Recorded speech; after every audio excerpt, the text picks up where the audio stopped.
Yo, what's up guys? Welcome back for another Death Row Duel video. Tribute Stun, or Stun Monarchs as the deck is called, is one of my favorite upcoming decks due to the new Monarch spell card, Grudge of the Monarchs. If you don't know what it does, you can reveal a Monarch or your Majesty's Fiend to search out a Monarch spell or trap from your deck, so most of the time you'll be searching out either Stormfort or March of the Monarchs. Redundant Monarchs is also an option to search out. The deck is strong, depending of course on the format, because it's an anti-meta deck. Both Vanity's Fiend and Majesty's Fiend shine in the current metagame. Then again, the deck has a very terrible Qliphort matchup. If Qliphort is your matchup, is your opponent, you pretty much have an instant loss. Again, so you need to side deck a lot of cards against Qliphort, but I think Qliphort the matchup is too difficult. But yes, decks like Shadows and Burning Abyss on the other side are a very decent matchup.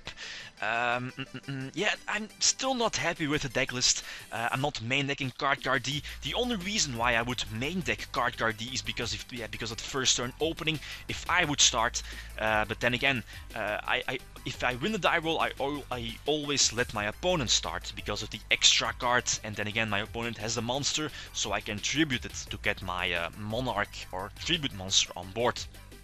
Also decided to play to main deck the hands, so both fire and ice hands, to have some kind of defense, because the deck pretty much has no defense at all. I'm also considering one Battle Fader in the main deck because of the lack of defense. What are the other options? Yeah, Snatch Steal in the main deck, of course, due to the new ban list. I am also considering Hidden Armory to search out Snatch Steal. Then again, the normal summon is very crucial. But yeah, there are also situations where I only have a Majesty's Fiend or a Vanity's Fiend on the field, which is poking the opponent, and I don't have a follow-up play for the next few turns. So if I have an Hidden Armory to search out Snatch Steal, it's just food for thought. But then again, the normal summon is very crucial. I think that's it. Let's see some duels. Okay, so a few test duels against the new Blackwing deck, the new Blackwing cards from Premium Pack 17, I believe it's called, the new Premium Pack. He decided to start, I let him start of course, activate Grudge to search out, I believe, the March, which is pretty much a Forbidden Lens for every tribute monster on the field, my side of the field. He wants to get rid of the Fire Hand, maybe he just should have summoned his Shura. Then again, now he got rid of my Fire Hand and my Ice Hand in the process. He goes for Yahtzee, which is a good move against Soul Exchange, although Stormfort of course doesn't target, and I immediately get March on board next to Majesty's Fiend and attack over his, what's it called, Pinaka, the new Sangyan, or Dark Soul for Blackwings. He's playing my updated Blackwing decklists after the suggestions from my previous videos, so thanks for all the suggestions. I made a few changes to the decklist, but very easy. Kalut is useless and attack with both hands for game. Then he lets me start. Not beneficial. Most of the time I'll let my opponent start when I'm playing with my Stun Monarch deck, or Tribute Stun as it's called. So he has the Whirlwind, which is not good due to Majesty's Fiend and Vanity's Fiend. They are decent against Blackwings. Then again, Kalut is an out against Vanity's Fiend, and Gale is also an out against Vanity's Fiend. And Majesty's Fiend is decent. Then again, he can still make an Exceed or a Synchro to get rid of the Majesty's Fiend.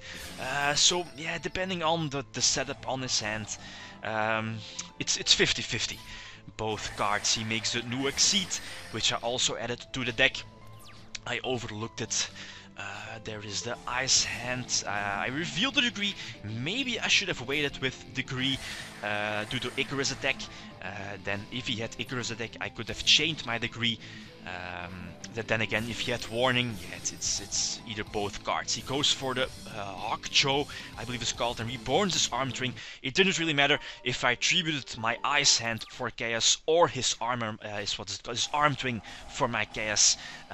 It was always game, since he also had the Gale in hand, I believe. So it didn't really matter how I made, which move I made last turn.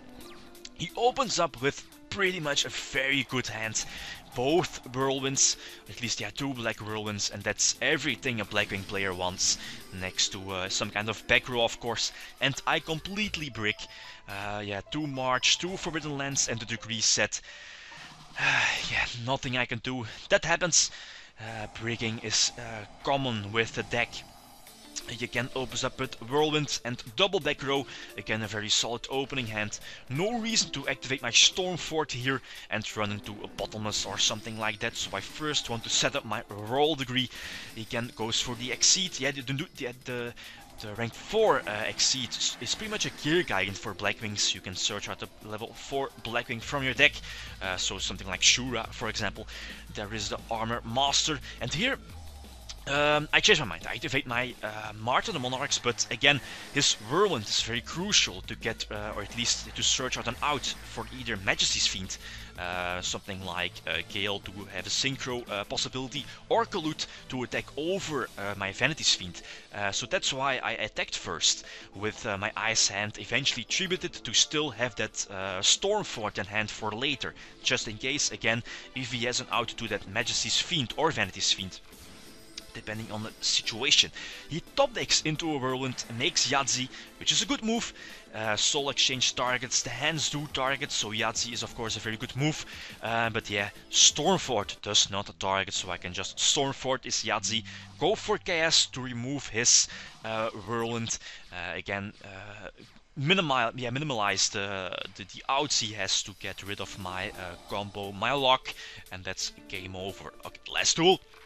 He decides to start, opens up, no, I decide to start, or at least he lets me start. Yeah, pretty much no follow-up play. Soul Exchange his Shura, then activate my March again to bypass something like an Icarus attack. Get that Majesty's Fiend on board. I have to Forbidden Lands his Armor Master. I know it's not getting destroyed due to its continuous effect. Majesty's Fiend does not negate that.